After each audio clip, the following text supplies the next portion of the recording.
गोविन्दाय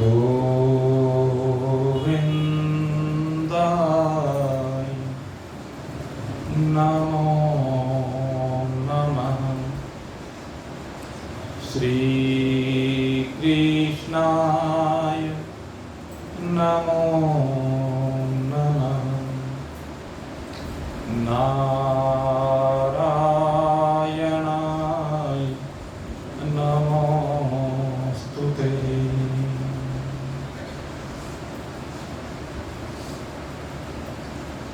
उपस्थित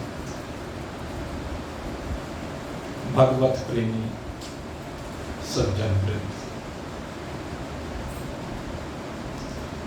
कल आपके सम्मुख भगवान श्री कृष्ण की मधुरतम वाणी से श्रवित इस दिव्य गुह्य ज्ञान विज्ञान का प्रवाहन प्रारंभ हुआ था।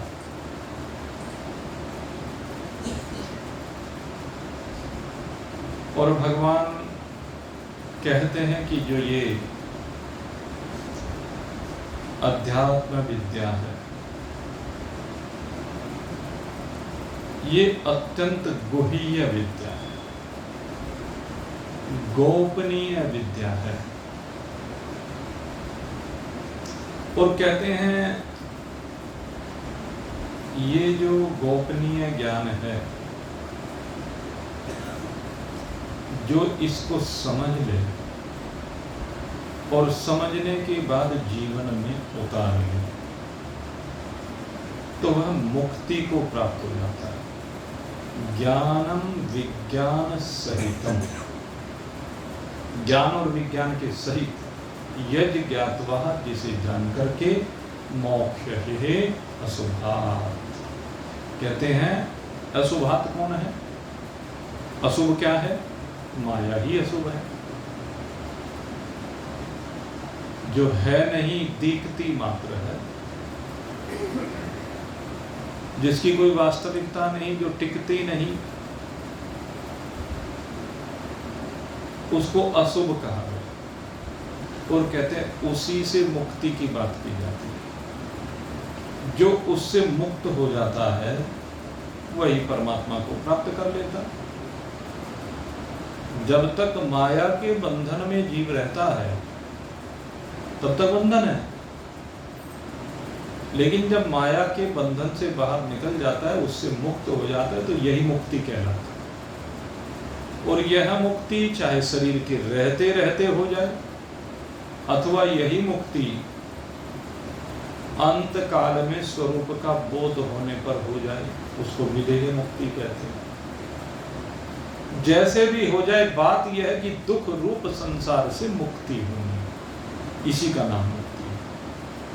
और इस मुक्ति की जो विद्या भगवान ने प्रदान की है, मनुष्यों ने आगे जिसका गायन किया है जिज्ञासुओं के सम्मुख, ये बिल्कुल स्पष्ट कहा कि जिज्ञासुओं के सन्मुख प्रकट करनी है। जिज्ञासु कौन? जो कहते हैं श्रद्धा संयुक्त हो। जिसके अंदर श्रद्धा नहीं है, कहते हैं उसको इस परमात्मा तत्व की उपलब्धि नहीं होती, वह संसार से मुक्त हो ही नहीं सकता। श्रद्धावानम लभते ज्ञानम, जो श्रद्धा से संयुक्त है, जिसकी शास्त्रों में निष्ठा है, जिसकी भगवान में निष्ठा है, जिसकी महान पुरुषों के वचन में निष्ठा है, कि ये जो कह रहे हैं वह 100% सत्य है, इसी का नाम श्रद्धा। जो शास्त्र को मानता है, भगवान को मानता है, गुरुजनों को मानता है, इसी का नाम श्रद्धा है। और इन तीनों को मानने वाले को ही ये परमात्म ज्ञान की उपलब्धि होती है। और भगवान कहते हैं कि जब ये ज्ञान जीवन में उतर जाए, पहले तो जानना है और फिर इस ज्ञान को जान करके मान लिया जाए और जीवन में उतार लिया जाए, तो यह ज्ञान ही विज्ञान बन जाता है। और ये जो विज्ञान है, कहते यही मुक्ति का स्वरूप है। इसी को मुक्ति कहा गया। जिस ज्ञान से संयुक्त हो जाता है वह मुक्त हो जाता है। अब भगवान उस ज्ञान के स्वरूप के ऊपर चर्चा करने जा रहे हैं, अपने स्वरूप के ऊपर चर्चा करने जा रहे हैं। भगवान बताते हैं, और बहुत गहरी बात यहां पर कही, मया तत्त्वमिदं सर्वं जगत् व्यक्तमूर्तिनः मतस्थानि सर्वभूतानि न चाहं तेष्वस्थितः न च मतस्थानि भूतानि पश्य मे योगमेश्वरम् भूतभृन्न च भूतस्थो ममात्मा भूतभावनः यथा आकाशे स्थितो नित्यं वायु सर्वत्र गो महान् तथा सर्वाणि भूतानि मतस्थानेत्युपधारय।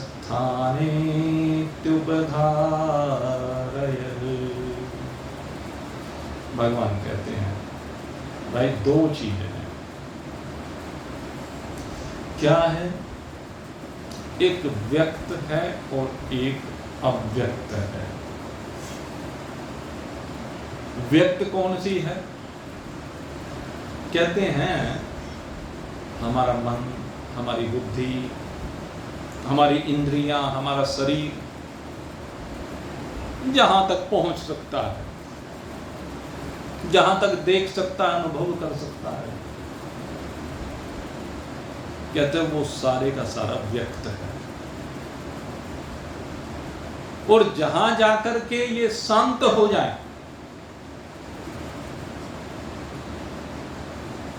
मन जिसका मनन ना कर सके, बुद्धि जिसका निश्चय न कर सके, चित्त जिसका चिंतन न कर सके,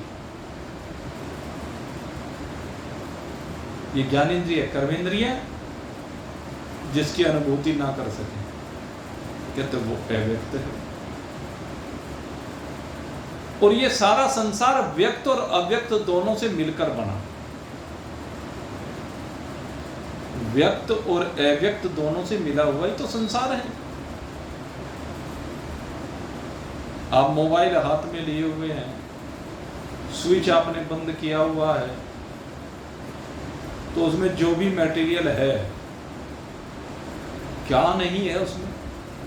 सारे संसार को यहीं बैठे आप अनुभव कर सकते हैं, देख सकते हैं। कहते हैं जब तक स्विच बंद है वो अव्यक्त है, स्विच खोलते ही सारा व्यक्त हो जाता है। ये बिजली अव्यक्त है, पंखा व्यक्त है। ठीक इसी प्रकार से जो शरीर हमें दिखाई दे रहा है ये व्यक्त है, लेकिन इस व्यक्त में जो चैतन्यता भाषित हो रही है, इस व्यक्त का जो अस्तित्व दिखाई दे रहा है वो किसी और से है। इस बात को हम अनुभव करते हैं, बारंबार अनुभव करते हैं। और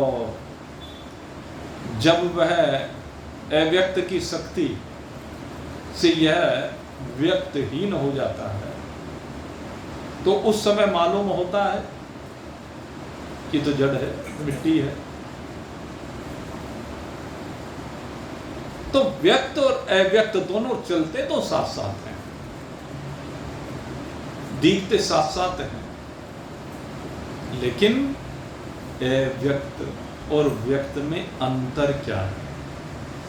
भगवान आज इस अंतर को बता रहे हैं। मया तत्मिदं सर्वं जगतवक्तमूर्तिनः। कहते हैं ये जितना भी संसार है, जितना भी व्यक्त जगत है, जीव है, कहते सब मेरे में व्याप्त है, मेरे में विराजमान है, हाँ? सारे प्राणी,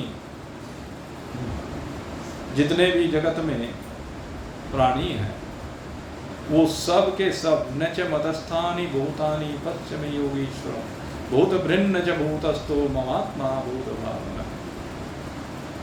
ऐसा लगता है कि सारे प्राणी मुझी में स्थित हैं, लेकिन एक सबसे बड़ी बात कही,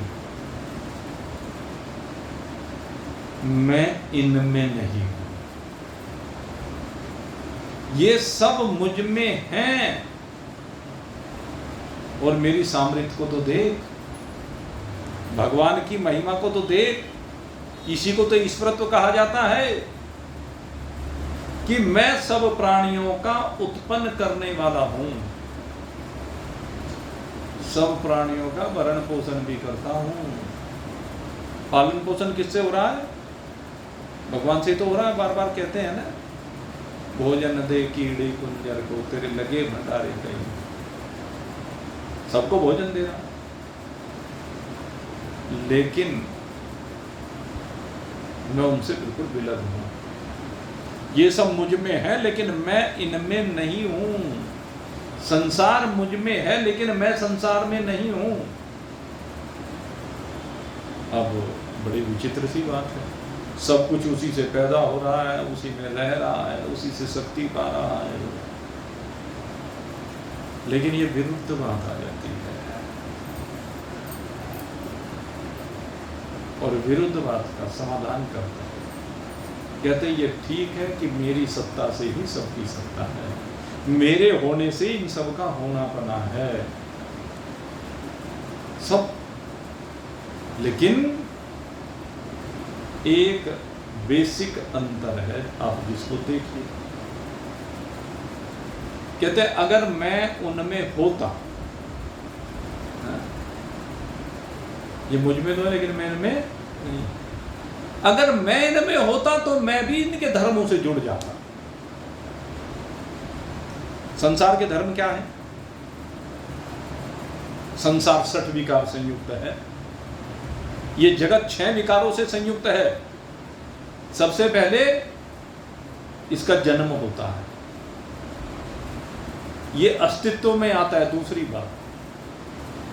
फिर वृद्धि को प्राप्त होता है, फिर स्थिरता दिखाई देती है, फिर ह्रास दिखाई देता है, और फिर इसका विनाश दिखाई देता है। ये 6 विकार हैं। अब जरा चिंतन करके देखिए, भगवान कहते हैं अगर मैं भी इसी में हूं तो मेरे में भी जन्म की कल्पना हो जाएगी। भगवान में अगर जन्म की कल्पना हो गई, वो अलग बात है कि हम भगवान का भी जन्मदिन मनाते हैं, कृष्ण जन्माष्टमी, राम जन्म, कथाओं में भी हम मनाते हैं, लेकिन मैं कभी जन्म नहीं कहता, आपने देखा होगा। मैं सदा अवतरण शब्द का प्रयोग करता हूं, क्योंकि भगवान में जन्म है ही नहीं। एक बार एक व्यक्ति ने मुझे सत्संग करने के लिए बुलाया, और वो घर में लड्डू गोपाल लेकर आए थे। कह लेंगे हमारे लड्डू गोपाल का जन्मदिन है। मैंने कहा भाई तुम अजन्मा का जन्मदिन मना रहे हो, अजन्मा का तो जन्म होता ही नहीं है, तो अजन्मा है, तुम इसका जन्मदिन कैसे मना रहे हो? कहले गुरुजी क्या बात करते हो? मैंने कहा ये जन्मदिन की बजाय प्रकटोत्सव मनाएं। भगवान तो अजन्मा है, लेकिन तुम्हारे हृदय में जब प्रकट हो जाते हैं तो वो प्रकट होने का समय। भगवान तो सदा विराजमान है, भगवान कभी कोई कहीं जाते थोड़े ही ना। इसलिए भगवान में जन्म की कल्पना मत कीजिए। हरि व्यापक सर्वत्र समान, परमात्मा तो सर्वत्र समान रूप से विद्यमान और सदा विराजमान है। ये थोड़े ना कि परमात्मा आज ही पैदा हुए हैं, और जो आज पैदा हुआ तो उसकी तो सत्ता फिर कहां रही? पहले आज ही सत्ता प्रारंभ हुई, और जिसमें अंतिम धर्म विनाश भी है, तो कहने लगे फिर विनाश भी होगा। फिर उसकी कैसी सत्ता रही? तो फिर तो जैसे यहाँ संसार के प्राणियों की सत्ता है, जैसे संसार के पदार्थों की सत्ता है, ऐसी भगवान की भी सत्ता हो जाती। लेकिन ऐसा नहीं है। इसलिए कहते हैं भगवान में जन्म की कल्पना नहीं की जा सकती। दूसरी बात कही कि फिर वो जीव यहाँ अस्तित्व में आता है, शरीर धारण करके उसका अस्तित्व सब प्रकट होता है, वृद्धि को प्राप्त होता है, धीरे धीरे बड़ा होता है, और बढ़ने के साथ साथ फिर बाद में कहा घटता भी है। कहते हैं संसार के पदार्थ उत्पन्न होकर के बढ़ते भी हैं और घटते भी, ये ठीक है।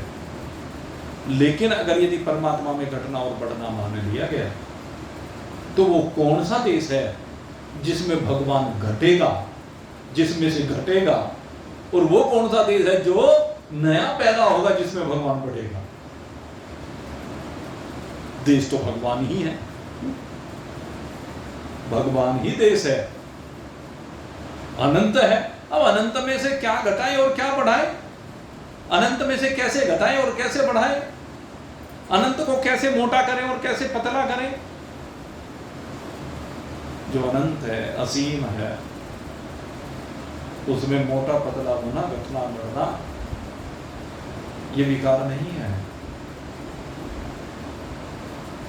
इसलिए संसार में मानने से भगवान विकारी हो जाएगा। तो इसलिए भगवान कहते कि मैं संसार में नहीं हूं। हाँ, ये जरूर है कि संसार फिर भी मुझसे चल रहा है। भगवान से केवल शक्ति मिल रही है, शक्ति ले रहे हैं, भगवान से अस्तित्व ले रहे हैं। भगवान किस तरह से है? जैसे मान लीजिए रेलगाड़ी चल रही है, तो रेलगाड़ी जो चल रही है वो कहाँ चल रही है? पटरियों पर। अगर पटरियां ना हो तो रेलगाड़ी चलेगी क्या? पटरी आधार है। इसी प्रकार से जगत की जो रेलगाड़ी चल रही है वो परमात्मा रूपी पटरियों पर चल रही है, परमात्मा रूपी सड़क पर चल रही है। परमात्मा अचल है, परमात्मा स्थिर है, लेकिन सबको आधार दे रहा है। आधार को इस तरह से समझ सकते हैं आप, जैसे मंदराचल पर्वत को समुद्र में लेकर के मंथन करने के लिए लेकर के गए कि समुद्र का मंथन करें, लेकिन समुद्र की गहराई बहुत ज्यादा थी, मंदराचल डूबने लगा। जब डूबने लगा, क्यों डूबने लगा? क्योंकि आधार नहीं था।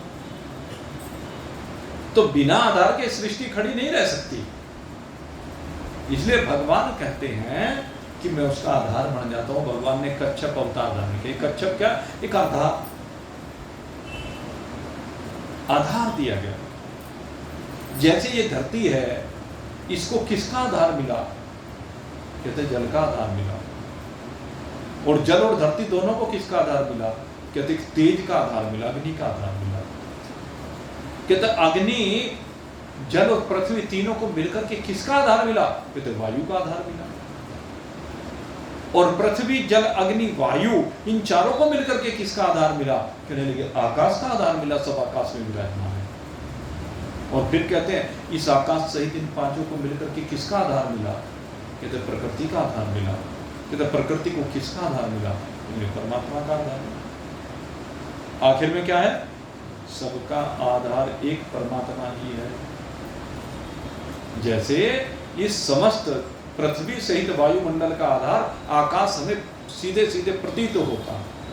आकाश में ही समस्त ब्रह्मांड विराजमान है, तो आकाश इन सबका आधार है। आकाश भी हमें अनंत सा दिखाई देता है। ऐसे ही परमात्मा आकाशवत है। परमात्मा को आकाशवत कहा। क्या कहा? यथा आकाश स्थित हो नित्यम वायु सर्वत्र गो महान। जिस प्रकार से आकाश में सर्वत्र विचरण करने वाली वायु टिकी हुई है, इस वायु का आधार आकाश है, इसी प्रकार से जगत का आधार परमात्मा ही है। परमात्मा के होने से ही इन सब की सत्ता प्रतीत होती है। अब भगवान जब सब सर्वत्र विराजमान है, सबके आधार अधिष्ठान है, लेकिन इनमें नहीं है, उसके पीछे कारण क्या है? आपने पूर्व में भी अध्ययन किया था, भगवान की असंगता किस प्रकार है, भगवान इसमें किस प्रकार से नहीं है। तो गीता जी में इस बात का आया था, चौथे अध्याय में संभवतः हुआ आया था, न माम कर्माणि लिम्पन्ते न मे कर्म फले स्पृहा इति माम यो अभिजानाति कर्म अविरण सबध्यते। भगवान ने कहा कि मैं इसमें कैसे नहीं हूं, कहते क्योंकि मैं इससे चिपका हुआ नहीं हूं। हमारे में संसार कब होता है? संसार हमारे में होता है तब जब हम संसार से चिपके हुए हैं। मेरे मित्रों, सत्य सत्य बात बताता हूं आपको, ये रहस्य की बात है। समस्त दुखों का कारण ये चिपकाव है। हम जो संसार में चिपके हुए हैं ना, यही दुखों का कारण, संतान से चिपके हुए हैं, इसलिए दुख है। अगर चिपके हुए ना हो तो दुख ही नहीं है। संतान हमारे लिए दुखकारी इसीलिए है कि हम उससे चिपके हुए हैं। कैसे चिपके हुए? कि मेरा है, ये मेरे हैं, ये चिपकाव। और अगर यदि चिपकने के बजाय हम अलग रह करके खेल को देखें कि ये भी यहां पर इस मृत्यु लोक में अपने प्रारब्ध के कारण लेने अथवा देने के लिए आया है। मेरा और इसका नाता इतना ही है, कुछ लेना है, कुछ देना है। तो सहज भाव से संसार में रहते हुए वो लेन देन कर लीजिए, इसमें चिपकने की क्या जरूरत है? भगवान भी सब काम कर रहे हैं। कहते हैं मैं सृष्टि का सृजन कर रहा हूं, लेकिन सृजन करते हुए भी उस सृजन से चिपकते नहीं। सृजन करने के बाद जब जीव कर्म करते हैं, उस कर्म से भगवान चिपकते नहीं है। न माम कर्माणि लिम्पन्ति, कहते हैं मेरी कर्मों में लिप्तता नहीं है। जिस भी कर्म में आप लिप्त हो जाएंगे, जिस भी कर्म से आप चिपक जाएंगे, जिस भी जीव से आप चिपक जाएंगे, जिस मानसिकता से आप चिपक जाएंगे, वही दुख का कारण। सारा दुख इसी में। और जिस समय असंग हो जाएंगे, इस चिपकाव को खत्म कर देंगे,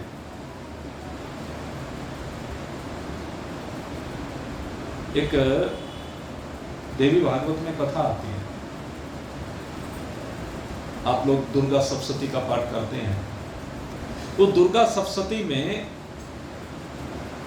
एक राजा था, राजा सूरत। बहुत बड़ा राजा था, लेकिन पड़ोसी राजा ने आक्रमण किया, और आक्रमण करने के बाद उसके जो मंत्री वगैरह थे, उन्होंने पीठ में छुरा घोंप दिया, कह लीजिए, और जिसके कारण से राजा जान बचा करके भागना पड़ा। यही तो हुआ, जैसे कल बांग्लादेश में हुआ। बांग्लादेश में कल यही तो हुआ, जान बचा करके उसे भागना पड़ा। तो ऐसे ही वो जो राजा सूरत था, उसे भी राज्य छोड़ करके भागना पड़ा, और भागते भागते जंगल में एक कुटिया दिखाई दे गई, जहां पर एक संत बैठे हुए थे। उन संत की शरण में चला गया। संत ने कहा, भाई क्या चाहते हो? कहने लगे मेरा राज्य वापस मिल जाए। कहने लगे मिल सकता है, लेकिन उसके लिए साधना करनी पड़ेगी, मां भगवती की उपासना करनी पड़ेगी। विधि बताई, और विधि बताने के बाद राजा सूरत एकाग्रचित होकर के माँ भगवती की उपासना करनी है। उसके मन में क्या भावना है कि मुझे मेरा राज्य मिल जाए। ऐसे ही फिर एक और घटना घटी। एक समाधि नाम का वैश्य था, व्यापारी था, बड़ा अच्छा व्यापार चला करता था, लेकिन घर वालों ने परेशान कर दिया। वो बेचारा खूब मेहनत करता, खूब मेहनत करके दुनिया भर का धन जोड़ा, उसके ऊपर घरवाली बच्चे सब ऐश करें, जो परिजन स्वजन रिश्तेदार सब ऐश करें, और सबके मन में लालच, और सब ने वो तो मेहनत करके कमाए, उसका जीना हराम कर दिया। आखिर में समाधि वैश्य वहां से निकलता और निकल करके वो भी गया भाई, सब लुट गया उसका धन। वो भी संयोग की बात है कि वहीं पहुंच गया। राजा सूरत से मुलाकात हुई। राजा सूरत ने कहा भाई यहाँ पर सुमेधा मुनि रहते हैं, आप उनके पास चले जाओ, वो आपको कुछ उपाय बता देंगे जिससे भाई आप जो चाहते हैं आपका काम बन जाएगा। राजा की बात मान करके वो समाधि वैश्य चला गया सुमेधा मुनि की सलाह। प्रणाम किया दंडवत और कहा कि मैं बहुत दुखी हूँ, बहुत परेशान हूँ, परिवार से दुखी हूँ, समाज से दुखी हूँ, चोरों से दुखी हूँ, 100 तरह से दुख है। कहते मुझे शांति चाहिए। कहने लगे ठीक है, शांति चाहते हो, माँ भगवती की उपासना करो। लगा दिया माँ भगवती की उपासना में। और जब माँ भगवती की उपासना में वो समाधि वैश्य लगा, ऐसा चित्त लगा, ऐसा चित्त लगा कि बस आनंदित हो गए। और धीरे धीरे होते होते उन दोनों की तपस्या इतनी बढ़ी, साधना इतनी बढ़ी कि माँ भगवती साक्षात प्रकट हो गई। पहले राजा सूरत के सामने प्रकट हुई। राजा सूरत ने प्रणाम किया, बोलो बेटा क्या चाहते हो? कि मुझे मेरा राज्य मिल जाएगा। नहीं वस्तु ऐसा ही होगा। अब राजा सूरत को उसका खोया हुआ राज्य मिल गया, पुनः राजा बन गया। लेकिन जरा चिंतन करके देखिए, फिर से फंस गया। क्या उसे शांति मिल गई? क्या उसे सुख मिल गया? राज्य मिलने के बाद भी क्या वह सुखी हो गया? राजा तो कभी सुखी हो ही नहीं सकता। एक आध अपवाद केवल जनक जी के रूप में हमें मिलता है, क्योंकि वो राजा होते हुए भी राजा नहीं है। अन्यथा कोई भी राजा सुखी नहीं है।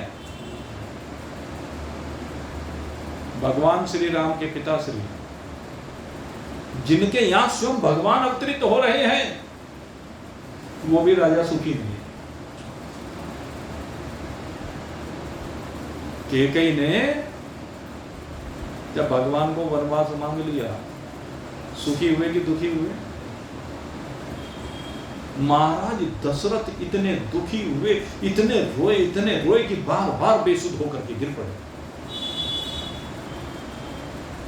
और आखिर उसी तनाव में, उसी दुख में राम को याद करते हुए चले गए। तो राज्य में सुख नहीं है भाई। इसलिए सूरत भले ही राज्य को प्राप्त कर गया हो, लेकिन इससे वो सुखी नहीं हुआ। दूसरी ओर समाधि वैश्य के सामने भी माँ भगवती प्रकट हुई, और माँ भगवती जब प्रकट हुई, उन्होंने उससे भी कहा, बोलो बेटा जो चाहिए मनोवांछित वर मांग लो। कहेंगे माँ कुछ नहीं चाहिए, तुझे बहुत सा माल दे दूंगी, सारा परिवार तेरे अनुकूल हो जाएगा। कहने कुछ नहीं चाहिए। कहने लगे फिर क्या चाहता? कहते यही शांति चाहता हूं, यही आनंद चाहता हूं। कहते कौन सा आनंद? कहते जो सब कुछ के छोड़ने, आनंद काहे में मिला? छोड़ने में आनंद मिला, प्राप्त करने में आनंद नहीं मिला। और मेरे मित्रों ध्यान रखना, जब तक ये जो मन के अंदर, इस खोपड़ी के अंदर ये कबाड़ा भरा हुआ है, इसको छोड़ोगे नहीं, तब तक मुक्ति मिल सकती है। तुम्हारे दुख की जड़ ये इस खोपड़ी में घुसी हुई है। तुम्हारे सारे तनाव की जड़ ये खोपड़ी है। भगवान कहते हैं इस खोपड़ी में से जो व्यक्त है उसको निकालो। जो व्यक्त है, इस खोपड़ी में जो बार बार बाहर निकल करके आता है, उसे एक बार निकाल दो। उस कूड़े कचरे में निकाल करके एक बार आग लगा दो। यथा समिदोग्नि भस्मसात् कुरुते, जिस प्रकार से अग्नि समस्त कूड़े को जला करके नष्ट कर देती है, उसी प्रकार से ज्ञानाग्नि दग्ध करवाना। ज्ञान की अग्नि से कर्मों को दग्ध करो। वे कर्म तुम्हारे इस खोपड़ी में बैठे हुए हैं, इस अंतःकरण में बैठे हुए हैं, अनंत कोटि जन्मों के संस्कार। उस कूड़े कचरे को निकाल करके एक बार जला दो, सबसे संबद्धता समाप्त कर दो। सबसे बड़ी बीमारी क्या है? आज से पूर्व के जो संस्कार हैं, यही सबसे बड़ी बीमारी है। हम में और भगवान में अंतर सबसे बड़ा यही है। भगवान कहते हैं कि सब कुछ के करने के बाद भी मैं इनमें नहीं हूं, और यही हमें कहना है। भगवान ने यही कहा है, इति मां अभिजानाति कर्म अभिन्न सबद्धते। कहते समझ लो कि ये जितना भी भूतकाल में हुआ है, इस शरीर के माध्यम से हुआ या अन्य शरीरों के माध्यम से इस शरीर के साथ हुआ, वो सारा क्या है? कूड़ा कचरा है और कुछ नहीं। उससे असंग हो जाओ, उससे चिपको मत। उन संस्कारों को निकाल करके फेंको, उन्हें ज्ञान की अग्नि से जला करके भस्म करो कि इनसे मेरा कोई भी संबंध नहीं है। असंग शस्त्रेण दृढ़ेन चित्वा, असंगता का शस्त्र लेकर के दृढ़ता के साथ इन संबंधों का छेदन करो। भगवान कहते संबंधों का, ये संबंध ही दुख रूप है। अगर संबंधों का आपने छेदन कर दिया शरीर के रहते रहते, तो आप भी असंग हो जाएंगे। फिर आप में संसार नहीं रहेगा। संसार फिर आप में नहीं रहेगा। न आप संसार में हो, न आप में संसार, क्योंकि आप ही आप हो। संसार आपका ही रूप है। ये सारा का सारा संसार आपका रूप है, आपसे भिन्न है। इस संसार में कुछ है नहीं। यही आत्मज्ञान है। इसी ज्ञान को भगवान कहते हैं कि तू इस ज्ञान को हृदयंगम कर ले भाई। ये जो संसार में तू आया है ना, ये शरीर जो तूने धारण किया है, ये संसार से, इस व्यक्त से चिपकने के लिए नहीं मिला है तेरे को, अपितु कहते हैं असंग होने के लिए मिला है। चिपकने के लिए तो पहले बहुत शरीर मिले, इसलिए ये जो कीमती शरीर मिला है, सबसे श्रेष्ठ दौलत भगवान ने तुझे दी है, इसको गंवा मत। ये दौलत बड़ी मुश्किल से मिली है।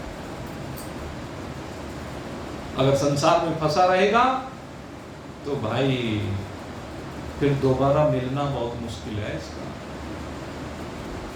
जीवन की दौलत को विषयों में नहीं खोना, फिर मिलनी मुश्किल है, चाहे रोना ही रोना।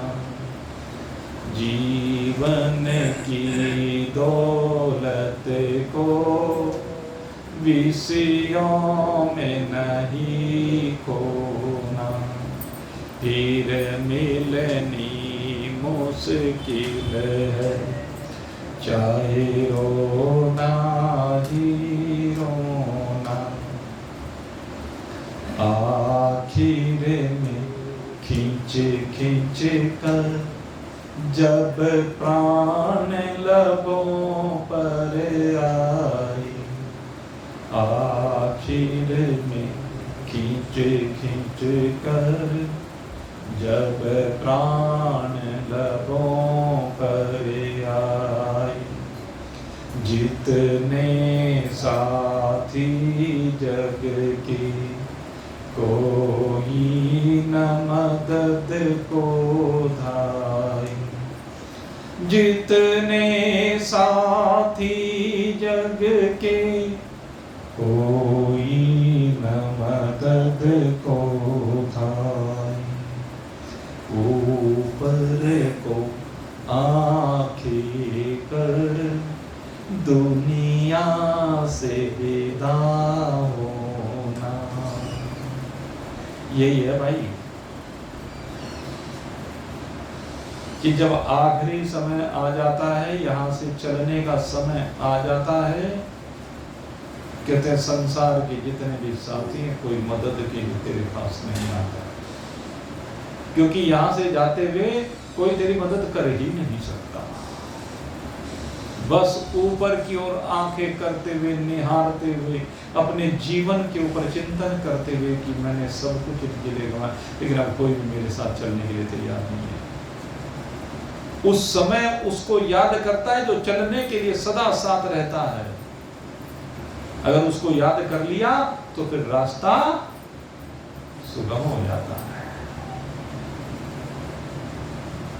ऊपर को आंखें कर दुनिया से विदा होना, फिर मिलनी मुश्किल है, चाहे रोना ही रोना।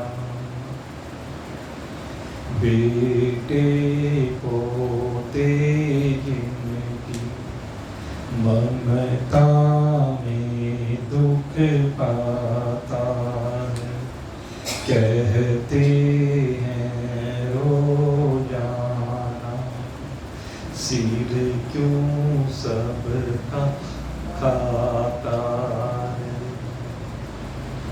बेटे पोते जिनकी ममता में दुख पाता है, कहते हैं रोजाना सिर क्यों सबका खाता है। और क्या कहते हैं? पागल की तरह बग झक आंसू से मुख धोना, फिर मिलनी मुश्किल है, चाहे रोना ही रोना। जीवन की दौलत को विषयों में नहीं खोना, फिर मिलनी मुश्किल है, चाहे रोना ही रोना। बेटे को तो स्थिति भी ऐसी हो जाती है, पागल बताते हैं भाई, सबका सिर खा रहा, सारे दिन बकवास करता है, बुढ़ापे में ऐसा ही हो जाता है। जो धंधा ने जोड़ा तुमने और समझा कि तुझे बुढ़ापे में सुख दे देगा, शरीर में शक्ति सामने तो नहीं है, कहां से सुख मिल जाएगा।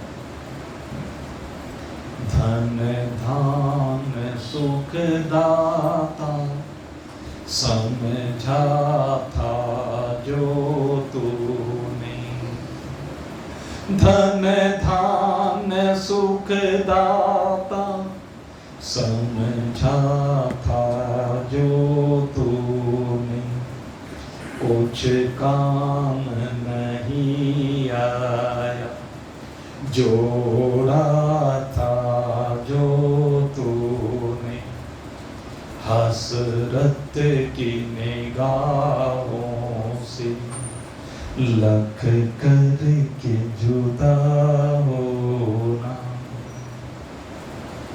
हसरत की निगाहों से लख करके जुदा होना, फिर मिलनी मुश्किल है, चाहे रोना ही रोना। जीवन की दौलत को विषयों में नहीं खोना, फिर मिलनी मुश्किल है, चाहे रोना ही रोना। सन्मान की इच्छा में मारा मारा फिरता, सन्मान की इच्छा में मारा मारा फिर,